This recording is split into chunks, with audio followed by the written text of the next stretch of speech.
Hello. Welcome to Engineering Drawing Tutorials. In this video, we will be discussing questions of descriptive geometry.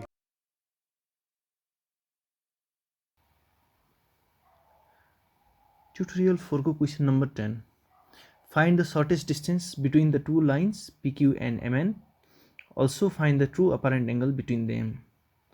अब यो क्वेशनमा के भनेको छ भनेपछि दुईटा लाइन PQ र MN भन्ने लाइनहरु छ स्पेसमा. अनि त्यो लाइन दुईटा लाइनहरु बीचको हामीले शॉर्टेस्ट डिस्टेन्स निकाल्नु पर्ने छ. शॉर्टेस्ट डिस्टेन्स भनेको त्यो दुईटा बीचको परपेन्डिकुलर डिस्टेन्स. अनि ट्रू अपरेन्ट एंगल भनेको छ. ट्रू अपरेन्ट एंगल भनेको चाहिँ त्यो दुईटा लाइनहरु जब कुनै एउटा पोजिसनबाट हामीले हेरेपछि त्यो दुईटै लाइनहरु ट्रू लेन्थ देखिन्छ. कुनै एउटा पोजिसनबाट हेरेपछि त्यो ट्रू लेन्थ देखिने पोजिसनबाट हेर्दाखेरि त्यो दुईटा लाइनहरु ट्रू लेन्थ भएको बेला त्यहाँ दुईटाको बीचको जुन एंगल भन्छ त्यो एंगललाई चाहिँ ट्रू अपरेन्ट एंगल भन्छ हैन. ट्रू लेन्थ भनेको बेला कुनै दुईटा लाइन ट्रू लेन्थ भनेको बेला तिनीहरुको दुईटाको बीचको एंगल भनेको चाहिँ ट्रू अपरेन्ट एंगल हुन्छ. दुईटा लाइनहरु टच भएको छैन यसको मतलब.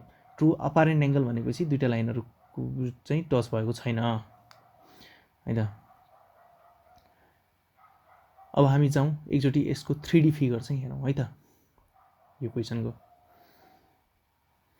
अब यो क्वेशनको 3D फिगरमा यसरी दुईटा लाइनहरु छ हाम्रो स्पेसमा यसरी बसेको छ.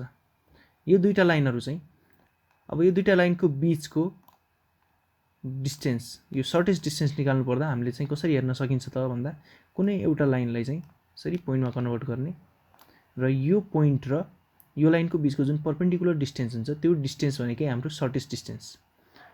और यो लाइनलाई पोइन्टमा कन्भर्ट गर्ने माथिको ग्रीन लाइनलाई र यो जुन रेड लाइन छ यो रेड लाइन र यो ग्रीन पोइन्टको बीचको परपेन्डिकुलर डिस्टेन्स चाहिँ हाम्रो शॉर्टेस्ट डिस्टेन्स लाइनहरु बीचमा.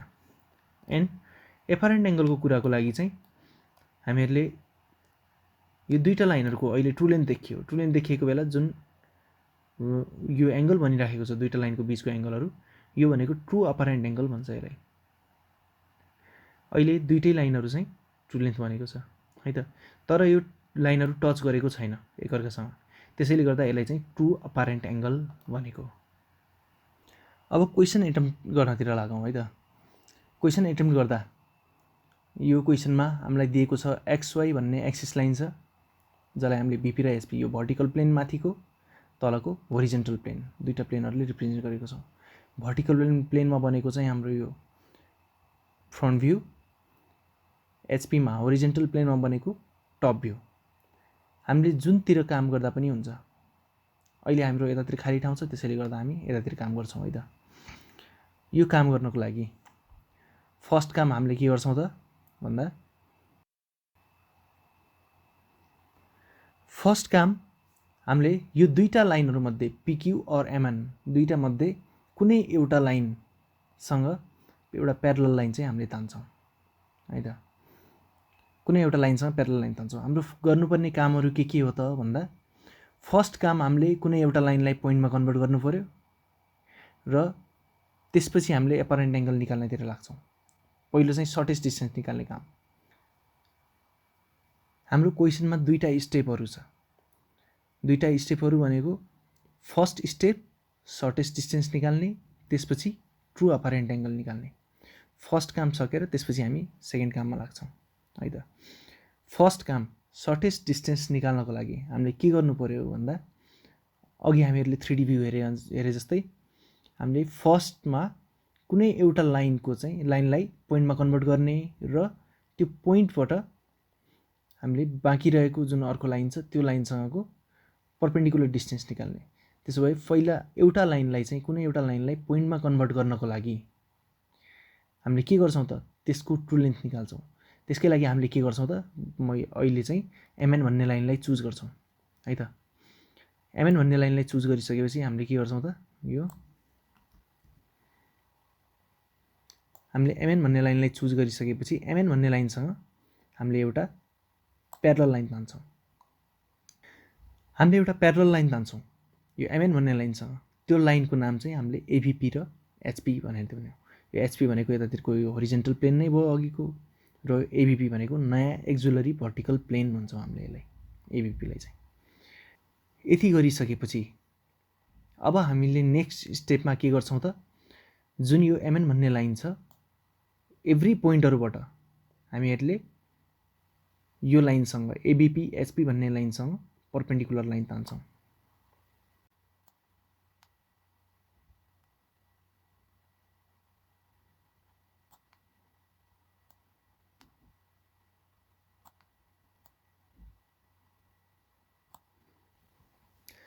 हामीले यो पर्पेन्डिकुलर लाइनहरू सबै यो प्रोजेक्सन लाइनहरू तानिसकेपछि एमएनपिक्यूबाट हामीले प्रोजेक्सन लाइनहरू तान्छौँ यो एबिपी एचपीसँग पर्पेन्डिकुलर हुने गरेर। त्यसपछि हामीले के गर्छौँ त, जुन यो एक्सवाई भन्ने लाइन छ, यो एक्सवाई भन्ने लाइनदेखि यहाँ माथितिर एभ्री पोइन्टहरूको मेजरमेन्टहरू लिन्छौँ। यो लाइनभन्दा एम ड्यास कति टाढा छ, हामीले यो लाइनभन्दा एम ड्यास एबिपीतिर कति छ त्यसमा मेजर गर्छौँ र यसलाई काट्छौँ यसरी। देन क्यू भन्ने पोइन्टलाई पनि त्यसरी नै ल्याउँछौँ हामी। त्यस्तै गरी एन भन्ने पोइन्टलाई अनि हाम्रो पी भन्ने पोइन्टलाई पनि त्यसै गरी ल्याउँछौँ। यति पोइन्टहरू हाम्रो आइसकेपछि यिनीहरूलाई नाम दिइहालौँ है त।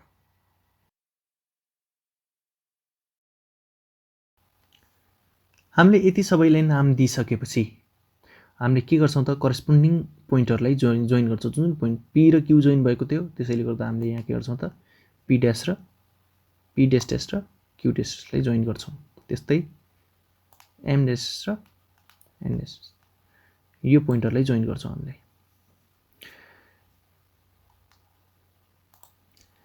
हामीले यो पोइन्टहरूलाई जोइन गरिसकेपछि अब हामीले के गर्छौँ त, जुन ट्रु लेन्थ आएको थियो, यसको केसमा ट्रु लेन्थ भनेको एम ड्यास ड्यास र एन ड्यास ड्यास भन्ने लाइन, एमएन भन्ने लाइनको चाहिँ हामीले ट्रु लेन्थ निकालेको छौँ।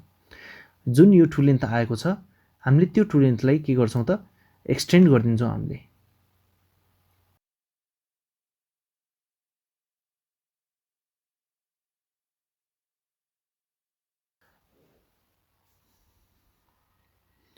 ट्रु लेन्थलाई हामीले एक्सटेन्ड गरिसकेपछि त्यो जुन ट्रु लेन्थ छ त्यससँग परपेन्डिकुलर हुने गरेर एउटा एक्सिस बनाउँछौँ।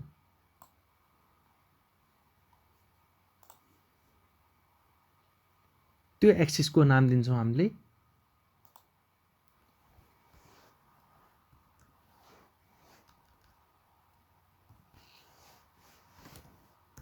एबिपी र एएचपी।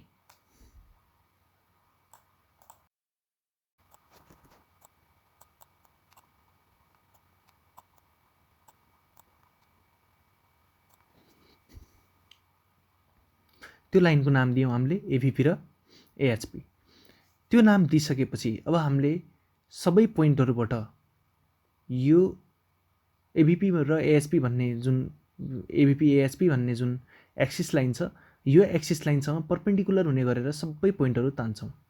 यो हाम्रो जुन एक्सटेन्सन तानेको थियौँ एमएनलाई, एमएनसँग प्यारलल हुने गरेर र एबिपी एएचपीसँग परपेन्डिकुलर हुने गरेर एभ्री पोइन्टहरूबाट हामीले एक्सटेन्सनहरू लाइनहरू तान्छौँ।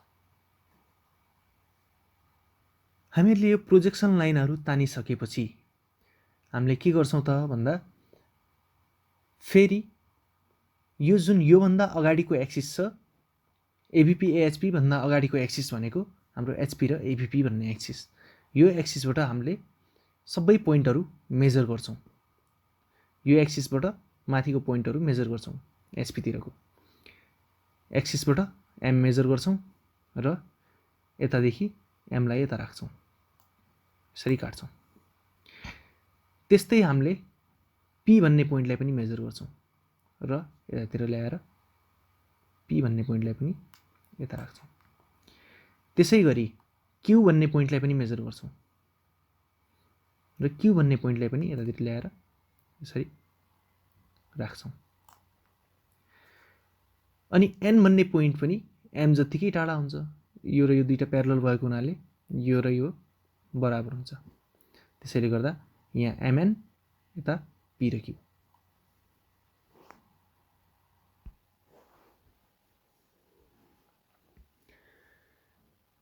यो नाम दिइसकेपछि हामीहरूले एभ्री करेस्पोन्डिङ पोइन्टहरू जुन जुन पोइन्टहरू जोडिनु पर्ने हो त्यो पोइन्टहरूलाई हामीले जोइन गर्छौँ।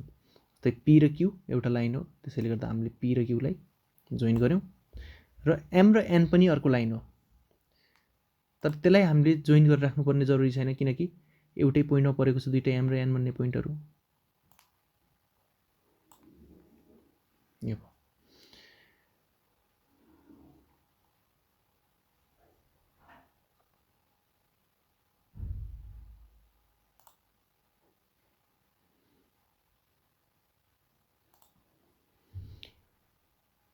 यति बेला यो पोइन्ट र यो पी यति भइसकेपछि एमएन भन्ने लाइन पोइन्टमा कन्भर्ट भइसक्यो र पिक्यू भन्ने लाइन यतातिर आइसक्यो। अब यो दुईटा बीचको जुन पर्पेन्डिकुलर डिस्टेन्स हुन्छ, यो पोइन्ट र यो लाइनको बीचको पर्पेन्डिकुलर डिस्टेन्स जुन हुन्छ, त्यो डिस्टेन्स भनेको नै हाम्रो के हुन्छ त, यो पर्पेन्डिकुलर डिस्टेन्स भनेको नै हाम्रो shortest distance between the lines PQ and MN हुन्छ है त। यहाँ जति आउँछ त्यो आन्सर हाम्रो एउटा क्वेसनको आन्सर आइसक्यो। अब नेक्स्ट क्वेसनको लागि के भनेको छ त, ट्रु अपारेन्ट एङ्गल भनेको छ। ट्रु अपारेन्ट एङ्गलको लागि हाम्रो के हुनुपर्ने हुन्छ त भन्दा दुईटै लाइनहरू हाम्रो ट्रु लेन्थ देखिनुपर्ने हुन्छ। त्यसको लागि हामीले के गर्छौँ त, फर्दर फेरि एउटा अर्को एक्सिस बनाउनु पर्ने हुन्छ। हामीले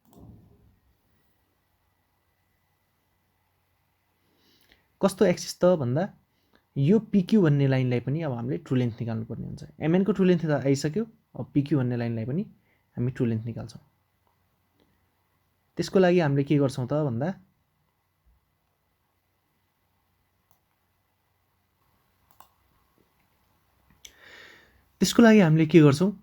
एउटा एक्सिस तान्छौँ, एबिपी र एएचपी, एबिपी एएचपी भन्ने एउटा एक्सिस लाइन तान्छौँ। कसरी त भन्दा पी र क्यूको क्यूसँग प्यारल हुने गरेर, पी डेस र पी थ्री डेस र क्यू थ्री डेससँग प्यारल हुने गरेर। अनि त्यसपछि हामीले के गर्छौँ त भन्दा एभ्री पोइन्टबाट यो एक्सिससँग पर्पेन्डिकुलर हुने गरेर लाइन तान्छौँ।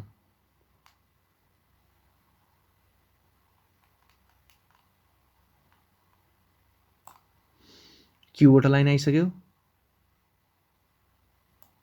पीबाट पनि लाइन तान्छौँ हामीले, र एम र एनबाट पनि लाइन तान्छौँ।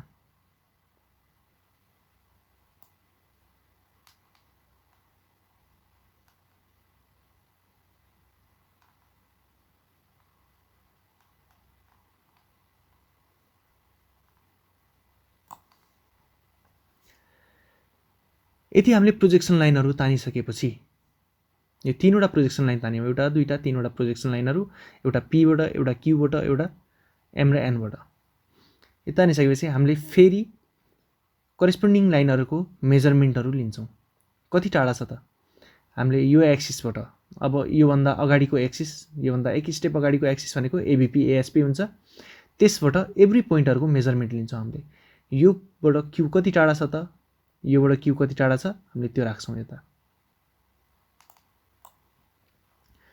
योबाट यान कति टाढा छ त्यो पनि राख्छौँ। योबाट याम कति टाढा छ त्यो पनि राख्छौँ।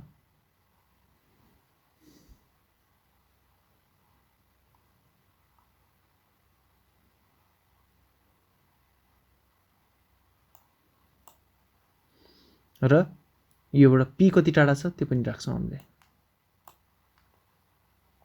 यति राखिसकेपछि हामीले यो पोइन्टहरूलाई नाम दिन्छौँ।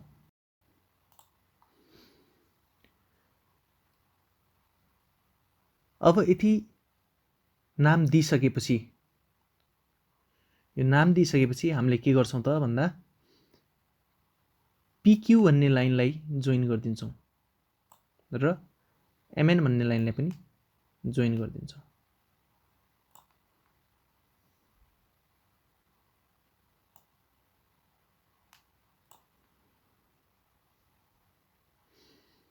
यो जोइन गरिसकेपछि